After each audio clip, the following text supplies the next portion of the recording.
Good evening, everybody. I'd like to call a meeting to order here real quick. First thing I'd like to do is do a roll call of officers present. My name is Doug Clemens. I'm chairman of this CAG. Bob Nell, Vice Chairman. Bernita Wilson, Secretary. Ron Steelman, Treasurer. Bill Wilson, number one. Thank you all. We have minutes that were distributed at the beginning of the meeting outside from our last meeting. I was not present for those. We need to review and any corrections to those minutes if cited. I'm looking for any corrections or notations to be made to those minutes at this point.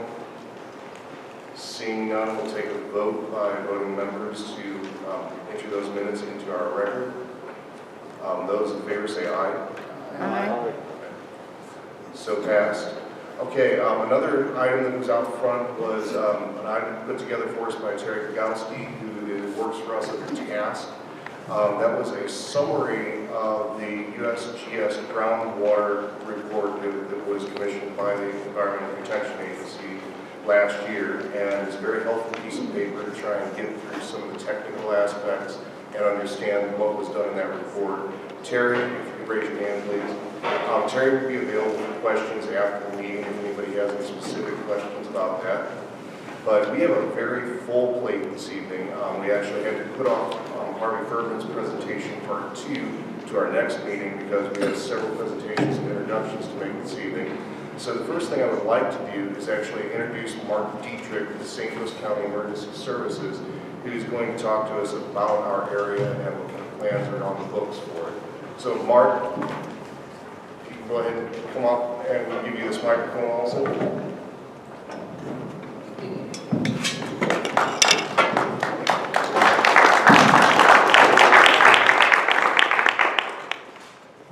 Thank you, I appreciate it. Thank you for giving me the opportunity to come out and talk again this evening.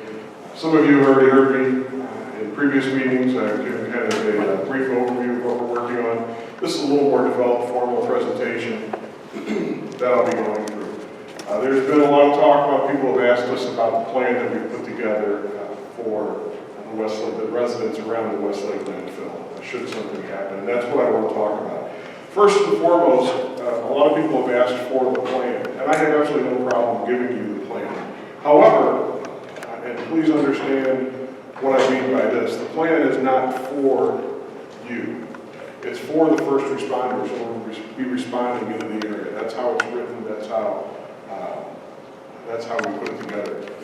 And essentially, what I mean by that is, I think a lot of times when people say we put together a plan for something, they kind of expect it to say, when this happens, then we will do this, this, and this. When we put a plan together, and by we I mean the Office of Emergency Management, we don't have the luxury of knowing that this is going to happen and then we're going to follow these steps. It has to be more of a broad framework that we put together. And the idea is so that everybody is on the same page, everybody's working together for this plan. And it really is not going to tell you as a citizen much at all, except about what we're doing. At the end of my presentation, my email address will be on the very last slide. If you would like a copy of the plan, I'm not trying to hide it at all.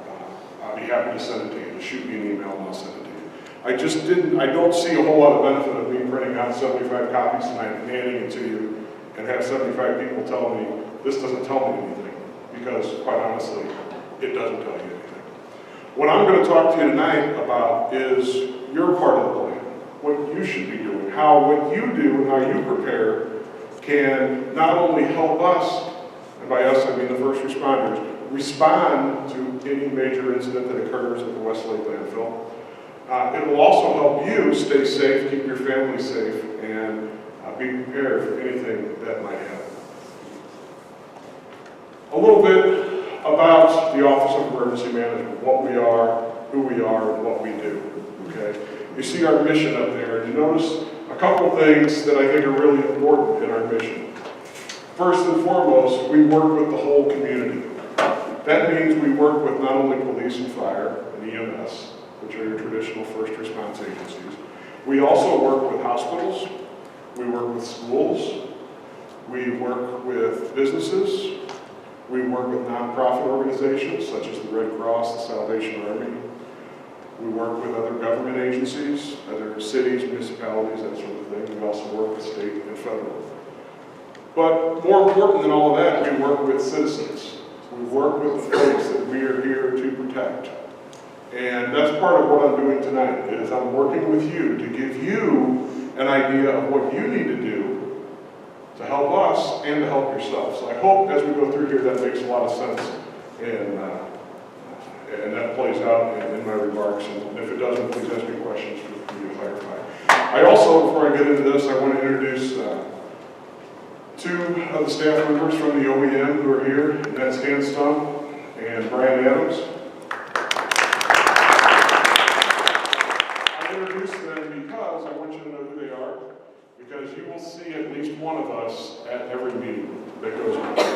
Okay, I obviously can't be at every meeting, Brian can't be at every meeting, Dan can't be at every meeting. We have other obligations, and God forbid a tornado hit, there's a good chance you won't see any of us if a tornado hits or something like that. But unless something major is going on, one of us will be here. Okay, so I just want you to know who they are, so if you don't see me, you know that we do have representation here. And if questions come up over the next few months, feel free to pull one of us aside and talk to us about it. If we don't have the answer, we will get you the answer.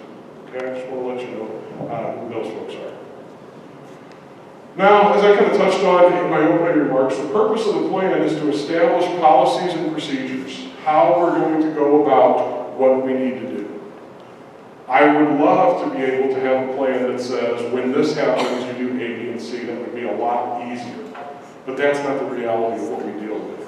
And no plans that we write are written that way. As I said earlier, it's a basic framework. A way that I like to explain it a lot is it's a lot like jazz music. If you are familiar with jazz music at all, you know that there is a basic goal of where they want to be. There's the music. But then all the instruments kind of do their own thing in there, but it's all going toward the same thing, and it sounds really good when it comes together. That's kind of the same thing. We have a basic goal in mind. We know where we want to go, but we can't constrict everybody to do A, B, and C, because fire may need to do A, B, and D. Law enforcement may need to do G, and that's it. But it all works together, and that's kind of an explanation of how that moves along. And then we have our coordinated effort. So with that being said, we have our plan. Now it's important for you to have your plan. And I'm going to be real honest with you right here. What I'm about to tell you is nothing new, and it's nothing just for the residents of the area around the Westlake landfill. And it's not just for an incident at the landfill. This could be, the information I'm going to give you now over the next few minutes could be used if a tornado touches down in the area, if there is flooding going on, if there is an ice storm. It's really information that we talk about all the time when we talk about people getting prepared. And it's a three-step process. The first step is get a kit. So if you could hit the button, thank you. Now there's been a lot of talk about this concerning the Westlake landfill, talking about the kit, and I'm going to get to the shelter-in-place portion in just a minute. But the kit is really important, again, for any disaster. We talk about this all the time. We do public service announcements, we do public service talks all over the county, and this is what we always try to drive home. Put together a kit. And what we mean by a kit is what you need to survive for up to 3 or 4 days. Okay? Again, I really want to emphasize this. This is general information that we give out for preparedness across the board. It's not just for the landfill, okay? And when you put the, actually we can step back for a second. How many of you remember going to your grandmother's house as a child and seeing that she had a large pantry full of canned goods? Do you know what that was? That was Grandma's kit. Because something might happen, right? She might not have money to buy for food next week, but she's got food in the pantry. There might be a major storm, knocks the bridge out, can't get to the store. She's got food in the pantry. It's different terminology, but that's what we're talking about. And I always get a question about this is, you know, I can't afford to go out and buy $100 worth of extra food. I get it, I can't either. But here's how you do it. When Schnucks or Aldi's or Deerberg's, wherever it is that you shop, has a sale where you buy one canned good and you get another one free, buy 2 canned goods. Get 2 free. Get a little extra. Start building up those supplies, okay? So we start putting that together. You also see there's other things in there, like a flashlight. We also talk about having things, obviously having water. How much water per day? 1 gallon per person per day is how much you should have. Everybody always asks me, how long does water last? Why is there an expiration date on the bottle of water that I buy? Do you know why there's an expiration date on the bottle of water you buy? So you drink it and they can sell you more water. As long as you store the water out of sunlight and in a relatively cool place, like in a basement, it stays good indefinitely. I will tell you, after some time, after that expiration date, it starts to taste a little funky, but it's still good, okay? What I always do, actually what I do at home, is we have several cases in the basement, and we just continue to rotate it. We buy a new one, we use one. We buy a new one, we use one. And you don't have to go through that every month, about every 3 months or so, you get a new one and start using the other ones. You can also, it's also very good to water plants. If it gets past that expiration date and you don't believe me that it's still good, that's okay, I get it. Use it to water your plants or give it to your pets, something like that. A couple other things that are really important to have in that kit are radio, and I'm going to touch on the importance of that here in just a few minutes when we talk about the shelter in place. I mentioned the flashlight, a first aid kit. Again, keep in mind, what I'm talking to you about is not simply landfill specific. This could also be used if a tornado comes through your neighborhood. Or, if you notice on the previous slide, I talked about having a kit in your office and in your car. Because you don't know when the next disaster is going to strike, nor do you know where you're going to be. If by some chance you know when the next disaster is going to strike, please see me afterwards, because I'd like to plan my response with the information that you have. But seriously, we don't know when that's going to happen. It could happen anytime. It could be any type of disaster. So you could have some injuries. Again, first aid kit is very, very important. The whistle that they talk about, obviously is not landfill specific. That's actually for an earthquake. And should you be trapped under debris, a whistle is really good to have in your kit or have nearby. I always recommend that people keep one on their nightstand, because if an earthquake happens at 3 o'clock in the morning and you're in bed and you get trapped under the roof that collapsed, you can't search for a whistle. You can't get to your kit. And the reason the whistle is important is because if you're trapped, you can only yell for so long, and trust me, it's not nearly as long as you think it is. Your voice is going to go out, you're going to get weak, you're going to get tired. But you can blow a whistle. And when the rescuers show up to start searching your house, you blow that whistle and they hear that, they're going to follow that noise and they're going to find you where you are. Okay? So it's really important when we're talking about the kit. The other thing is a wrench or pliers to turn off your utilities if necessary. We're going to touch on that in just a second too. A larger at-home kit, I talked about food a little bit. You want to make sure that the food doesn't require cooking or refrigeration.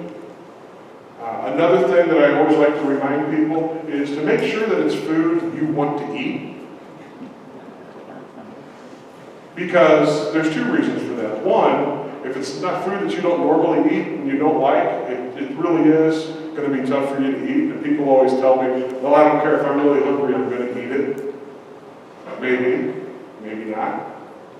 The other thing is, if your body is not used to digesting that food, other bad things can happen that you probably don't want to deal with in the middle of a disaster, especially if you forgot to put toilet paper in your kit. Okay? So make sure it's food that you want to eat, food that you like. And then I mentioned this water, 1 gallon per person or per day, or per pet per day. And it just needs to be in a clean, sealed bottle and keep it in a cool area. Okay? And it'll last pretty much indefinitely. When we talk about putting together an emergency plan, and I made this mistake early on when I first started doing this, because when I thought of a plan, and even sometimes still when I think about a plan, I think it has to be something that's really thick. It doesn't have to be. On our website, you can download what you see behind me, which is one page. And basically what this plan does, and this is something that is very good, I think, for you folks who live around the landfill. This is something that basically gives all your family information, who to contact, how to get a hold of people. Fill this out or fill something out like this. Make a bunch of copies of it. Make sure your kids have copies of it in their backpacks at school. Make sure your relatives who don't live in this area have a copy of it. Sometimes in a disaster, local phone lines will go down. You won't be able to make a phone call here locally, but you can make a long distance call. A lot of times cell towers get overwhelmed if you can't make a cell call, but you can text somebody. Have somebody out of town who is your out of town contact. Because, remember what I said a few minutes ago, we don't know when the disaster is going to happen, whether that's a tornado or whether, God forbid, it's something at the landfill. How much time does your family spend at home in a single day? Outside of sleeping, I'm guessing if you're anything like my family, not much. You're always somewhere, you're always doing something. How often during the day is your entire family unit together in one place? Not very often, okay?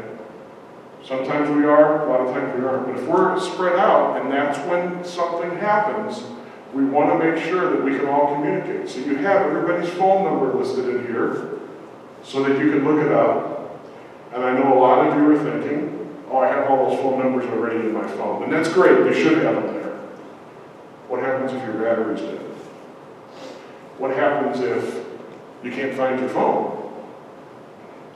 Or what happens if, because whatever has happened, you are now panicking and you can't think straight? And even though my wife has a very simple phone number, okay, there are only 3 different digits in her entire phone number. Several of them are repeated. See, I was smart enough not to say it here, so we're not calling it anything. But it's possible in a panic situation, I might forget it, my daughter might forget it, not be able to dial that number, even though it's very simple. But if you have it written down somewhere, you can find that. The other thing that's on there is meeting places. Where do we go if we have to leave our home? What is our meeting place? And see, these are these little things that are important that I can't do for you. No plan that I write is going to work for you in this respect, because I don't know who's in your family. I don't know how many of them there are. I don't know your phone numbers. I don't know what a good meeting place for you is. I don't know that out-of-town relative or that out-of-town friend who you could call. So that, let me explain that a little better. Let's say I'm at home. My daughter is at a volleyball tournament, and my wife is at work, and something happens.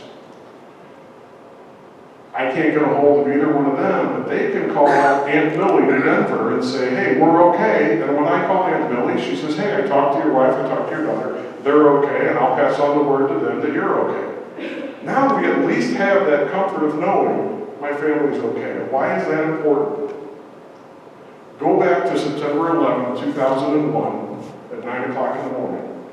How many of you were in New York City that day? How many of you's first thought when you saw what happened in New York City was to call somebody in your family? Probably most of you, okay? Even though you were that far away from it, just knowing that the people in your life are okay is very, very important. And that can help get you through whatever's coming up over the next few hours or the next few days, whatever the event might get. Now we get into talking about shelter in place. And I saw several of you pick these up. We have plenty of these brochures. Please pick these up and take them with you. There's actually 2 of them. This is the adult version, and this one's for kids. It's the same information, it's just a little bit more brightly colored and has a little bit softer approach, I guess is the way to put it.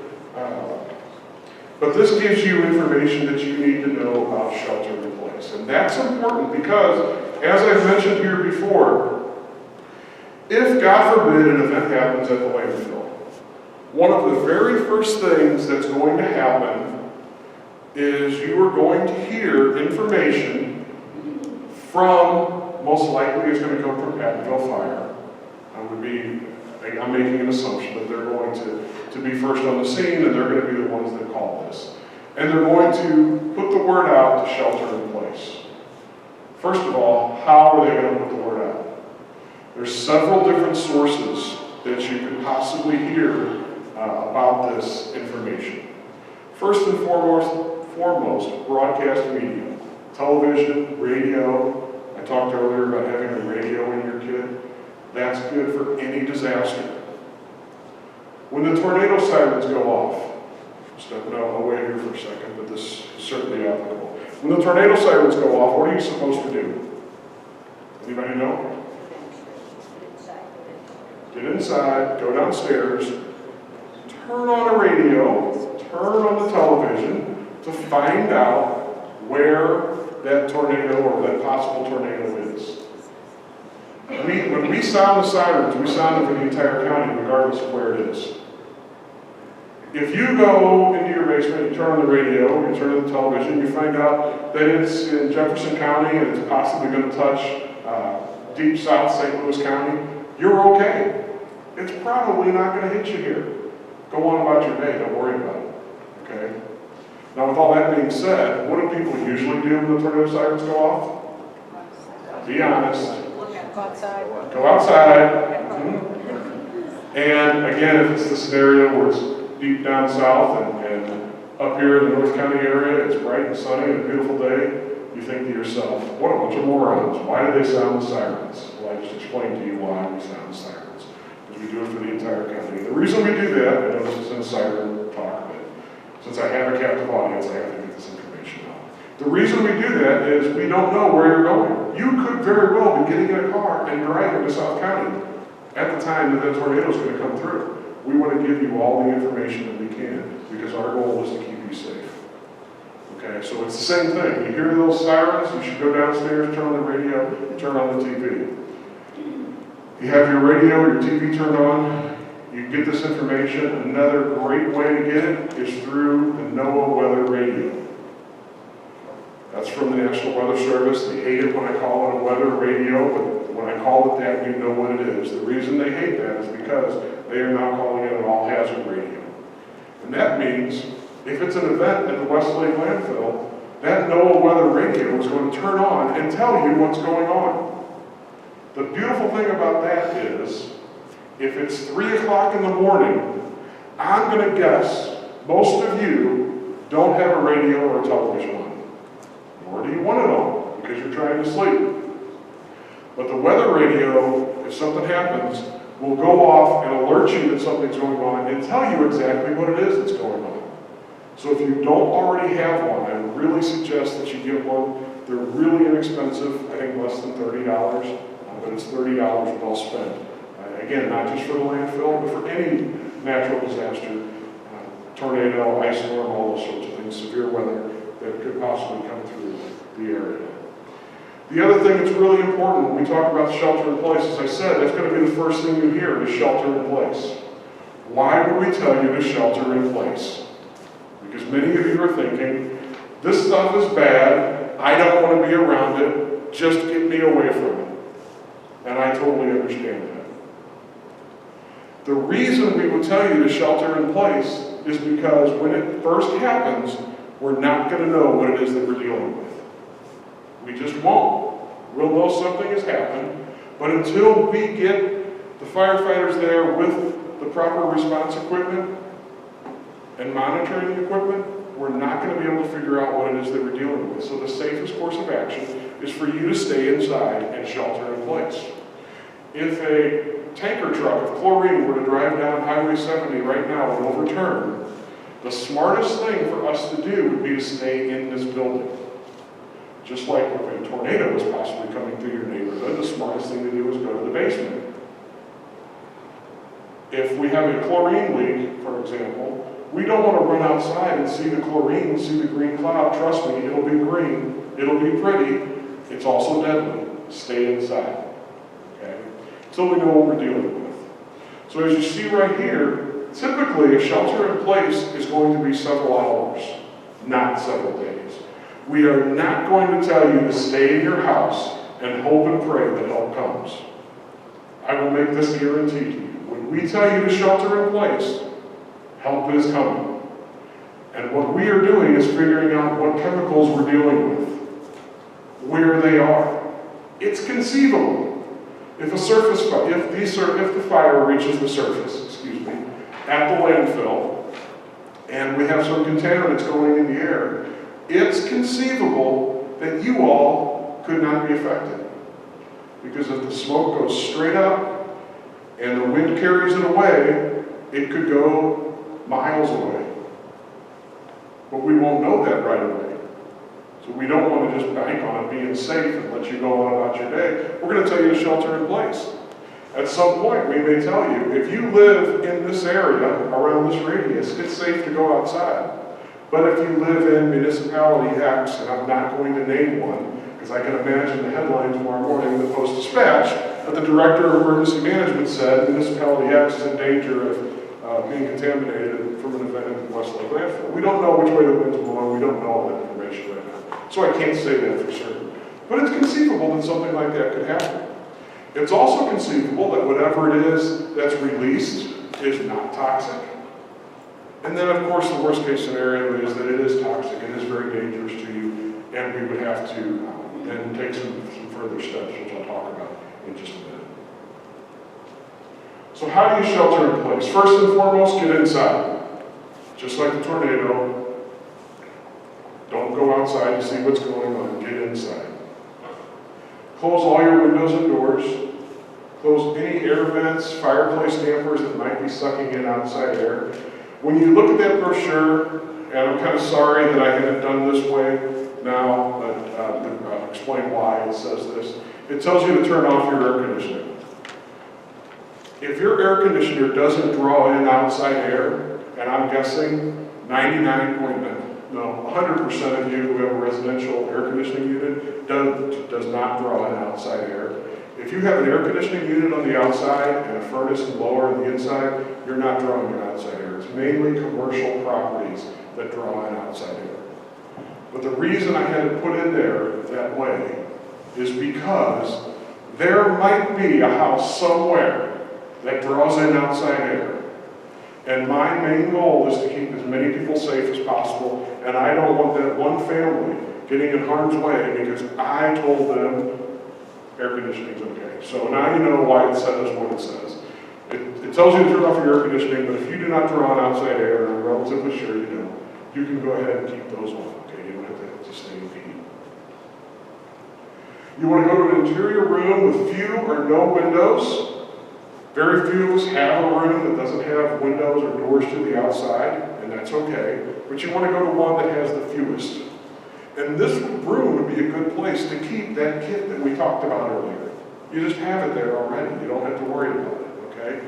And in this situation, when we talk about a kit, it's really, since we're only really talking about a couple hours, it doesn't have to be extensive. And quite honestly, if you're just thinking about this particular emergency, what I would have in that kit is something to keep your mind off what's going on, and especially the kids, maybe some board games, a deck of cards, crossword puzzles, things like that, and a radio or a television, okay? Just something to help pass the time while you're in there, so you're not just sitting around waiting to hear what's going on. You want to seal off the windows and doors and air vents that might be drawing in outside air, because the weakest part of your house, as far as efficiency, is your windows and doors.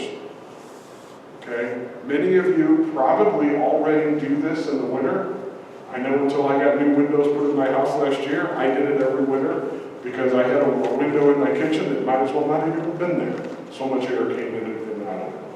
You put the plastic up, sealed it off, and you can actually see the difference and feel the difference. It's the same thing. You're just putting plastic up We talk about duct tape.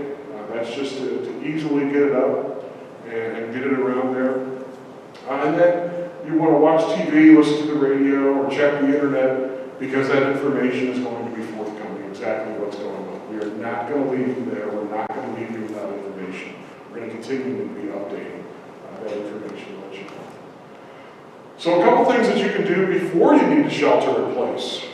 First, you can pre-measure and cut the plastic sheeting for your doors and windows so it's ready to go. All you got to do is stick it up there. Okay?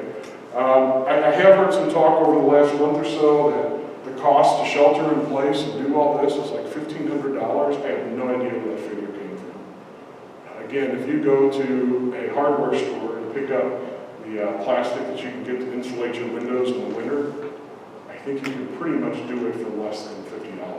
And I think I'm pretty high on that price right now. Okay? There's nothing special that you have to do with this. It's simply plastic sheeting, and it helps keep the air from the outside coming in. Okay? Because again, the windows and doors are your weakest spot in your house. You also want to locate your electric, gas, and water shutoff. Not, and please listen to this part very carefully, not that I'm telling you to shut those off when we issue a shelter-in-place order. It's only if we tell you to shut off your utilities. But find out where they are right now, because I'm guessing right now that there is 20% of the people in this room, if I told you to shut your gas off right now, I have absolutely no idea where your gas meter is. You don't have to identify yourself. But go home tonight or tomorrow when it's daylight and take a look around and see where it is. And the reason I'm confident that there's 20% people who either don't know where it is or don't really pay attention to it is that we do a class called CERT, which is Community Emergency Response Teams. And one of the things they do in that class is they go through a drill and they have to go into a house, a building that we've set up, and we put a gas meter right by the front door, and we open up an air tank so you have a shh sound. And 20% of the people walk right by it and don't shut it off. Walk right into a house that has gas leaking, okay? So I know people, you just don't see it. Again, in a panic situation, it'd be very easy to overlook that. But take a look, where's your electric meter? Yeah. Doesn't it take specialized tools to shut off the gas meter? No, all it takes is a wrench. You can shut it off. And I already feel like a shelter in place. You can't walk outside with your mouth like that. You need a shelter in place right now. Right. Yeah. Yep. Which is bad. And you want to make sure that several family members know how to turn those utilities off, okay? You don't want to be the only one, because again, what if you're not home? Make sure that everybody knows how to do that. And again, you don't have to do this every single time we have shelter in place, but it's good to know just in case we tell you that you need to do that. Now, I know Dawn hates when I use this word, but I'm sorry. It's part of it, and that is evacuation.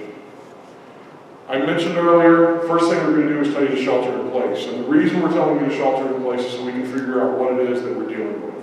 If we have something that is bad enough that we need you out of there, we're going to tell you, you need to evacuate. So when we say evacuation, we mean have a kit ready to go. And again, this is not something that we just developed for the landfill. This is something we talk to people about all the time.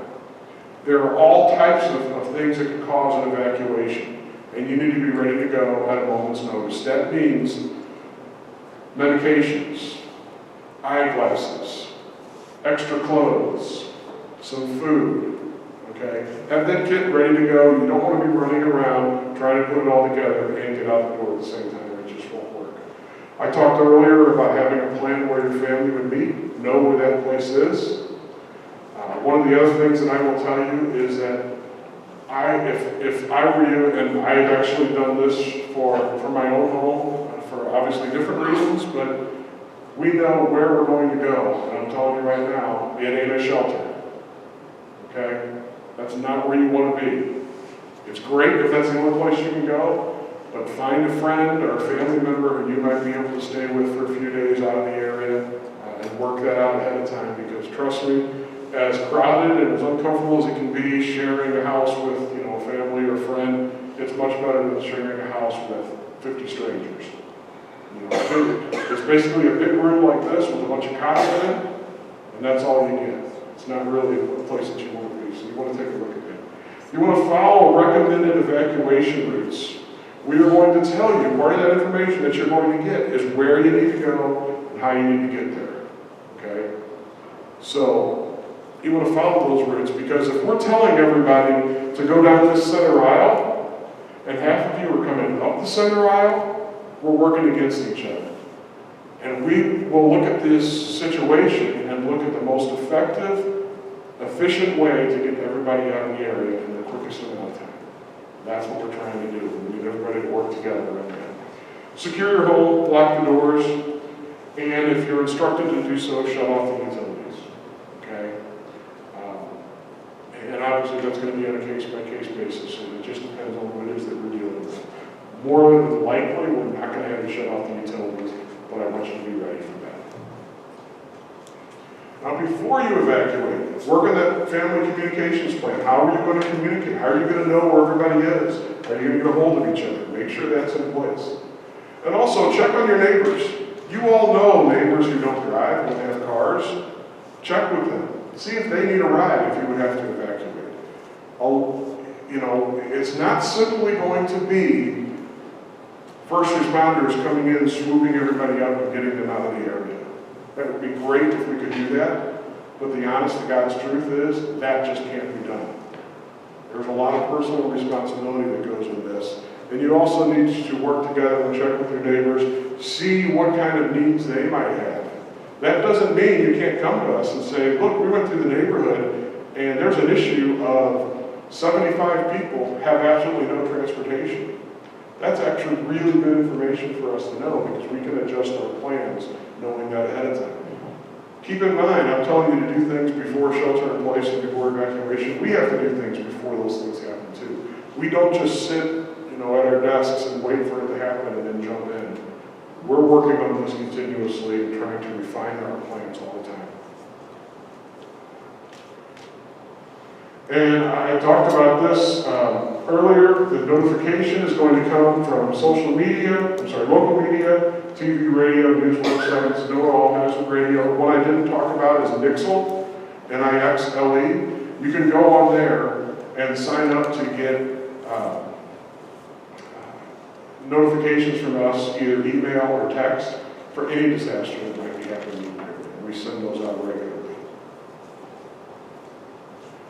As I said at the beginning, my email address is on the screen. You're more than welcome to write that down. If you'd like a copy of the plan, I'm more than happy to send it to you.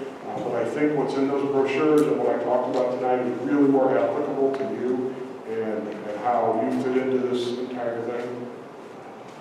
So if there's any questions, I'll be happy to take them now, or I'll be around listening. Is there any money available to provide people in the immediate area for the radios? Right now, no, but it is something that I'm looking into and working on. I mean, that would, for people that are in Spanish Village and Global Home Court and along Bangor Road. I agree, and that is something that I'm looking into. And right now, there isn't any money. Maybe to set them, GoFundMe, because it's really difficult. I used mine last week. I bought two a couple of years ago. One I put in the Goodwill because it was too complicated. I'm using a little flat white one. Yeah, they have some now that are preset. All you got to do is punch in, I think your zip code or something. Well, I had to go through and set all the events. Oh, okay. You know, if I did that to my mother to do, or someone else that was, you know, she's 89 and she's still very intelligent, but it's very confusing. Yes. So people need help. Maybe we will have to be people who will help some of us, but it takes a while. I'm just showing Terry, there's a NOAA weather app, and I did not know this. I had it on here just to look at weather, but it went off the other night when there was a storm warning in the middle of the night. Yeah, I forgot about that. Yeah, there is a NOAA, absolutely, NOAA weather app if you have a smartphone, does the same thing. You said in the brochure that the chemicals would be heavier than air, so if there's something bad coming from the dump, does that mean I should stay upstairs? instead of going downstairs, but if it's a tornado, I go downstairs. Right, and that's why we put that in there, and it's not that all chemicals are ever in there, but most are. Okay, so So it would be better to shelter in place upstairs. upstairs, exactly, and that's why there's arrows pointed up on the shelter too, because the person that I worked with putting this together said, in her mind, when she thinks of the tornado sirens, it's to go downstairs. That's not really necessarily what should be done in this case. But again, that information is going to come out Mark? pretty early. At one time, there was a discussion, and we have that in this meeting here, about using the tornado sirens, the voice notifications on there for this, but Spanish Village did not have the voice notifications on it, and some other places don't. Has that been corrected? I know Matt. Well, into that. first of all the tornado sirens that are out there now have that voice notification. Well, when they checked on Matt said that it wasn't even on there. All the new sirens have that. Okay, they all have that, and I don't know, Matt, if we put that new siren in Spanish Village. It's still in the process. Okay, yeah, That's probably from the ECC. right, because of that, we worked with the ECC, which is the Emergency Communications Commission, to have a siren put in that area. With that being said, we will not use the tornado sirens to notify you of an event at the Westlake Landfill. And here's why. And this is my decision, and if you don't like it, I'm the guy you should yell at. The reason for that is the tornado sirens are just that. They're tornado sirens.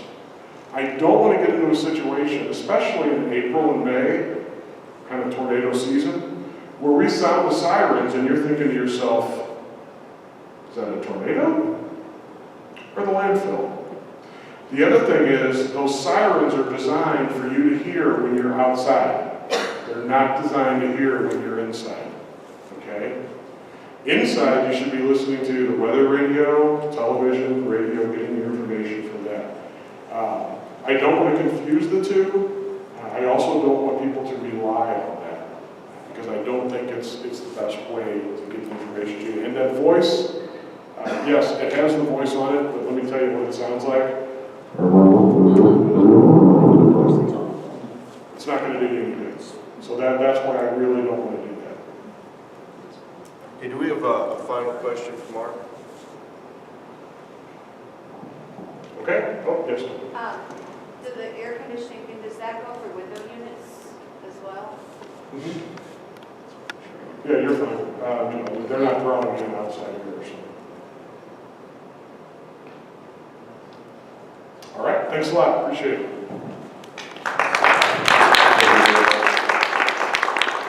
We really do appreciate St. Louis County and all they've done for us in this area.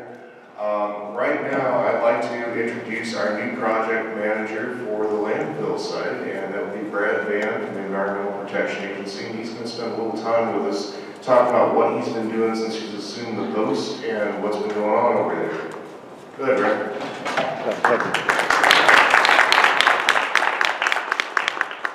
Hi, everybody, and thank you again for the welcome.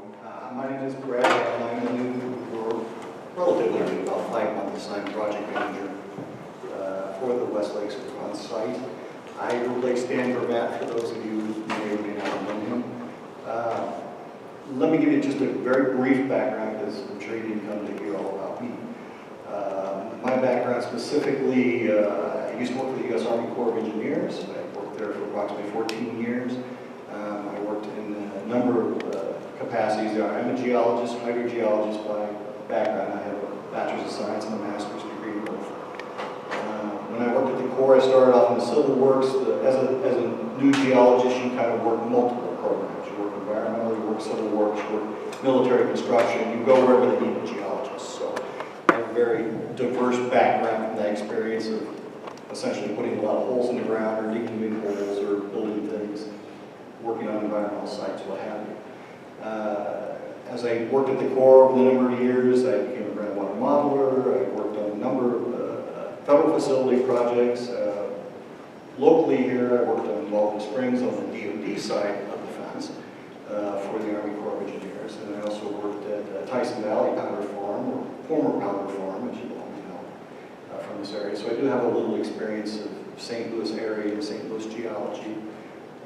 Worked on a number of years on those sites. I worked on a number of EPA sites throughout multiple regions, worked in EPA Region 2, had a number of groundwater treatment systems there for them. I've worked in Region 4, where I worked on what used to once upon a time be called Miami Army Airfield, is now Miami International Airport.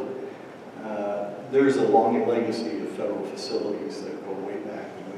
They kind of leave a legacy behind them as well that we deal with today environmentally. So I have worked on those sites. Again, my strengths, groundwater certainly is one of them with regards to site cleanup. And again, just as my part here, obviously this is a couple things I understand about the Superfund process.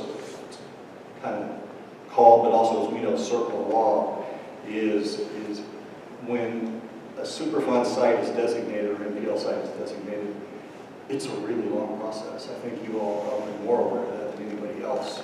And it's sometimes an extremely painful process because it is lengthy. We have strengths and we have a lot of limitations, I think, within what we do. And we're not afraid to use those strengths. I'm certainly not. I'm also not afraid to tell you when I come to a limitation what that is. I'm not going to lie to you. I'm going to tell you I've kind of reached that legal law where I'm at. We just can't go further. I'm not doing something because what you're saying isn't valuable or that I don't believe in it. I just can't do it, or I can do it. And if I can do it, I will do it. That's my job. And as far as the process we're in now, I'm wading into the site. Appreciate some of you. I think we spent some time with a few individuals in this room, and I hope to spend some time with everyone else as I kind of come up to speed. There's a lot to come up to speed here, so forgive me if I don't come up right away in 5 months, but I'm getting there. And I think, and I hope as this process progresses with the remedy that we're working on the site, with regards to the isolation barrier issues that we're working at the site, that you'll get to see a lot of me here. I tend to get invested in these, and this is the part I want to reinforce to everybody here. I say site, I'm meaning my job, and I understand that when I'm saying that, I understand for you it's much more personal and important. This is the thing you care about the most. This is, like you said, it's your home. This is your life. This is your family. These are the things you care about the most. So I understand that. I get that. I don't blow that off. My point is that that's why I take my job very seriously. What I do, I investigate. I look for the extent. I follow through, and I do everything I can to get that done. So don't think I don't discount anything. I know there's a lot of animosity and a lot of concerns. This site's got a long history. And again, I'm saying site. Your lives invested in this cleanup has a long history. And we're going to continue to pursue getting this done and getting it done right. And I understand sometimes you're going to be mad. Sometimes we're not going to agree. Sometimes you're going to say, look, you're not getting it right, or you're not listening. And I want to do that. I want to hear everybody, and I want to understand it.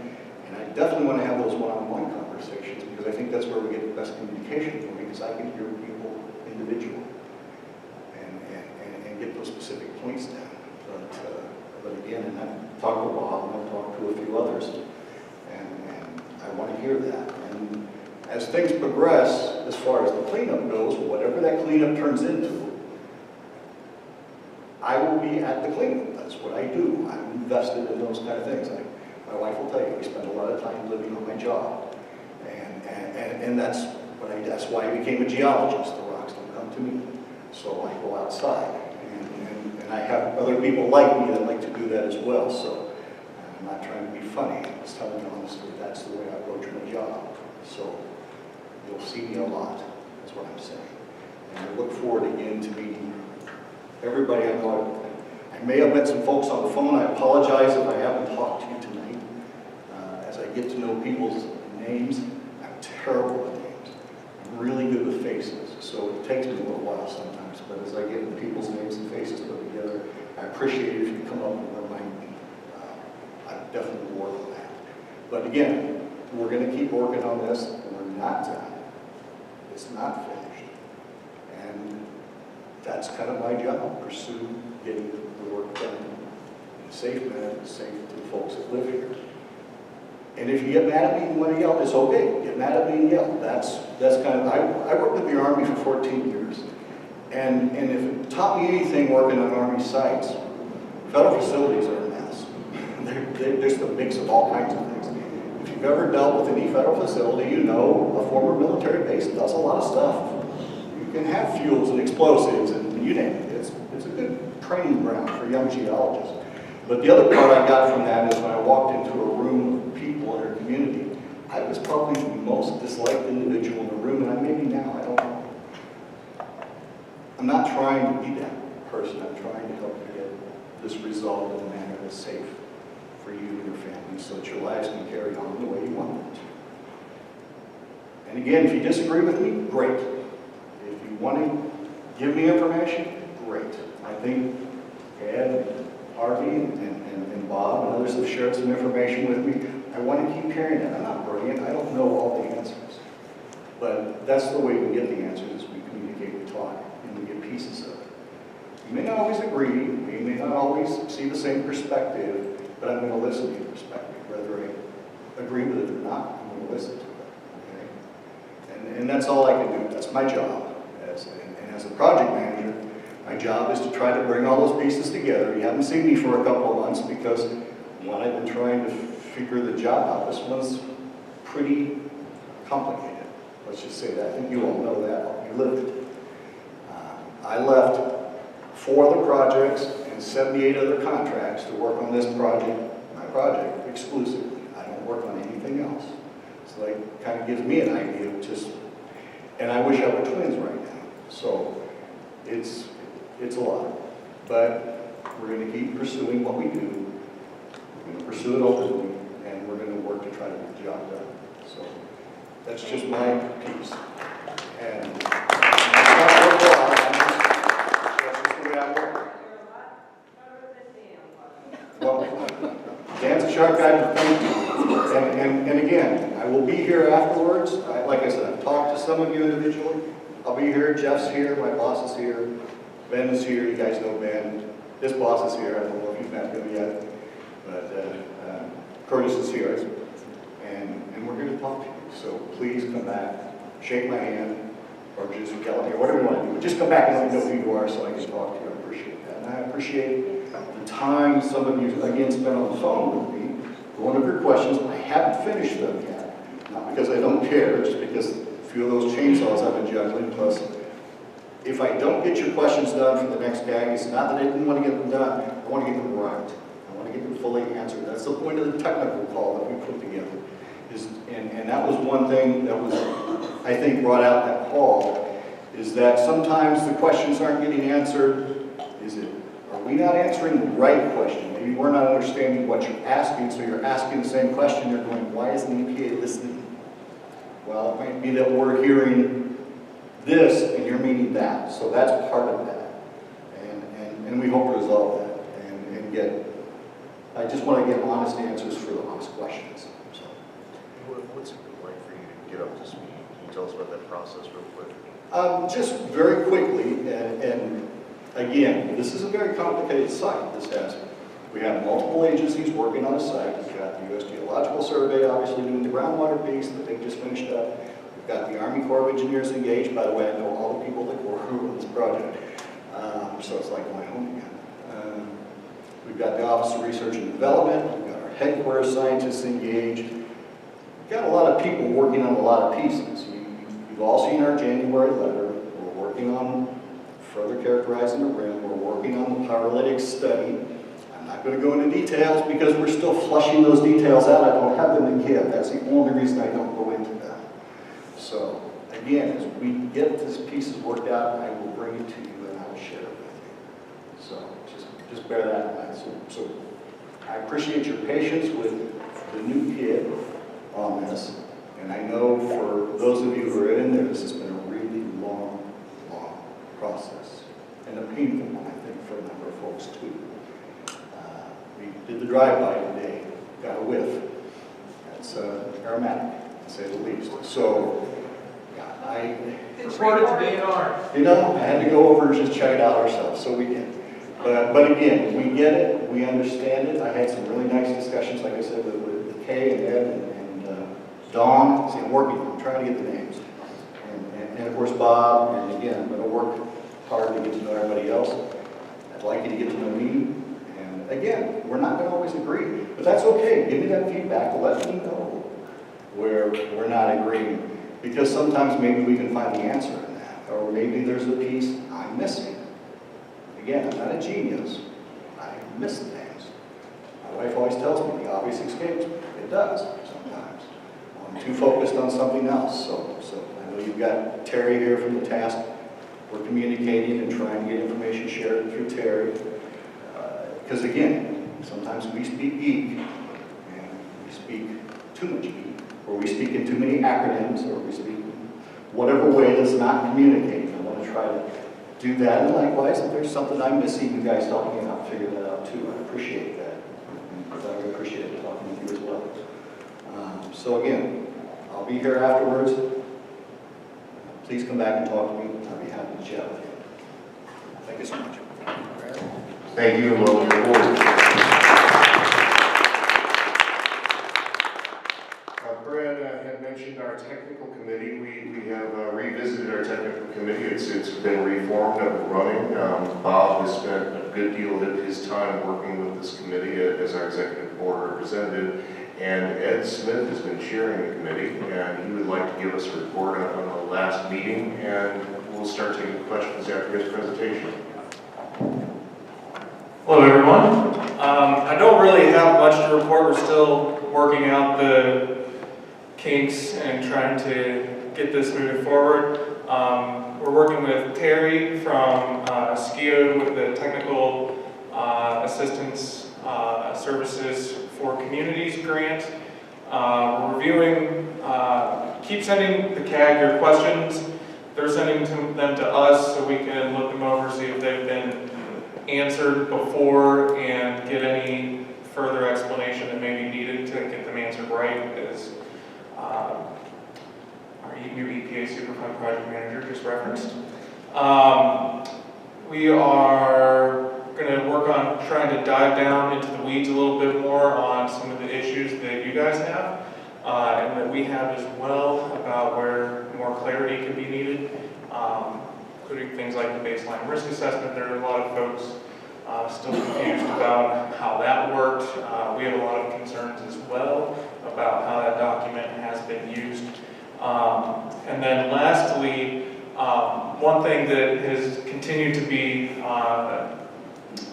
not a problem, but could be done better, is the comprehensive index or library of all the relevant documents for the landfill. I work for the Missouri Coalition for the Environment. We just had some interns just this past week go to the Bridgeton Trails Library. Only found a very limited amount of documents like the record of decision and remedial investigation feasibility study, but there's a lot more to that.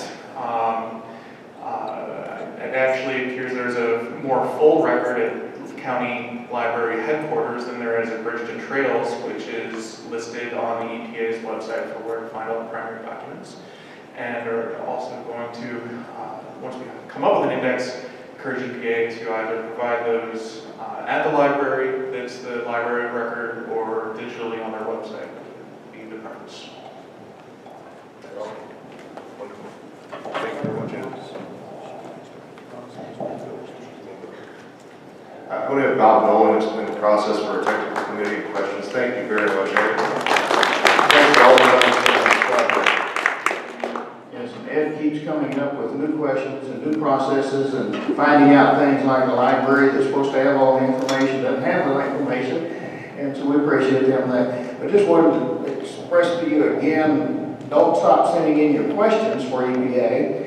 We're working them a little bit differently so that you can get more accurate information, and we're using the technical committee to do that. So what the process is, still go ahead and submit your questions to the website that is there, that you've always been submitting the questions to. Those questions will be compiled, and the deadline that you're given will always put out. Rhonda is very good at getting those deadlines posted for us and put out on the email. keep sending those in. Those will be compiled and they'll all be sent to EPA, but they'll also be given to the Tech Committee, the CAG Tech Committee. The CAG Tech Committee will meet on the last Wednesday night of the month, or there's question now, questioning now as to whether it'll be the last or the fourth, because months like this have 5.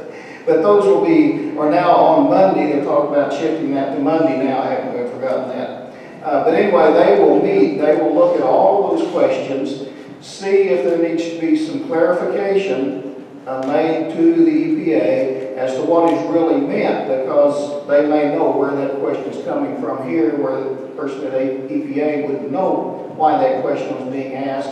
There also may be 5 or 6 questions that all relate to the same thing, and they may be able to be compiled in a way that EPA can answer those in basically one response, make a longer response, but still not have to answer 5 or 6 different times and answering the same thing. And then they will be coming up with additional questions because of their expertise and interest in certain areas, and so they will be giving the EPA additional ones. But on that, then following the CAG Tech Committee will be a teleconference with EPA, with Brad and with Ben and whoever else they get on those conference calls. And so the Tech Committee then has that conference call with EPA, usually in that first week of the month, so that it would be before our meeting. Then they can be able to start working on those questions. They can also answer many of them by phone in that discussion. Some of those will actually be clarified more in the discussion, the round table discussion in terms of the telephone conference. And then they will be able to either report back to you on a written basis, or it will be, some of them may be able to be here verbally if the Tech Committee deems that this is really something that needs to be responded to in person, then that's something that we'll express to Brad, to Ben, and it's the others that we may need to express that to and see if they can come and address some of those questions there. Also, Terry is a part, kind of, I guess, an ex officio, but official member of that Tech Committee. She is in on every meeting. She doesn't make every meeting here, but she comes and joins us with either Skype or teleconference or something else, though, so that she's there as a part of that Tech Committee meeting, and then when possible is also on that teleconference call with there. So that's kind of the process. Also, the Tech Committee will be looking at some of those questions and also some of their own in more detail than most people attending these meetings would want to have them covered. And also that may be in more technical language than most of us can understand. And that's part of what Terry does, is help us to understand what all this technical stuff is all about. But she is a vital part of that, and we appreciate her working with that and in all those steps. So hopefully you'll be seeing a new communication process between each of our entities here and the EPA and with Terry and all of the other entities, so that we can have more of an ongoing, if you want to say that, ongoing dialogue, rather than it just being a static one here and there and here and there. So I think it's worked well the first month that we've tried it, and we look forward to how it processes from here. And Ed's been putting in a lot of time with doing this, as well as his job that pays him. So, thank you. Thank you very much. Thank you for your work in the Tech Committee. Basically, folks, as we get up to speed with the Technical Committee, we're going to be able to present the information that you're most interested in to you in the Technical Committee report and in newsletters put out by Terry. So if there, go ahead, Ed. I just want to mention that the fact sheets and info sheets that Terry's been putting together are now all listed on the CAG website. So if anybody's trying to get up to speed or cruise through those, if you have any questions, submit them as well. But they're all online and easily accessible. And actually, that was one of the things I was going to mention is please visit our website for technical documents, as we're starting to compile a list there so that you can reference those. Those would be the EPA newsletters, our information letters put out by Terry. Now we're going to open the floor up for some questions real quick here. We may not have anybody able to respond to you this evening, but we will get back to you one way or another. So I see hand up over here. I just want to ask, we've been asking a simple question the last 2 or 3 meetings, and every time in the minutes, I look back, and we've had people like Linda Ecker and all that, and a lot of representatives asking, is sulfur being emitted from the landfill? We have answers in every last 3 meetings. We don't know that. Sulfur emissions are occurring, but they might be occurring. They might be in the flares. They're not in the flares. I work in the medical field, and 2 of my doctors read a lot of these notes when I discussed it, and they've said it's ridiculous that you can't get an answer from EPA or anybody. What's being monitored is sulfur. Sulfur is coming out of a landfill. We have Any other people shopping at the bid for an answer for you. Well, I'm just saying that every time we discuss it, we never get an Yes, answer. it is. If So that's a something short I- letter, Don, won't you just read it? So this is new news now? Yes, actually it is. It's news.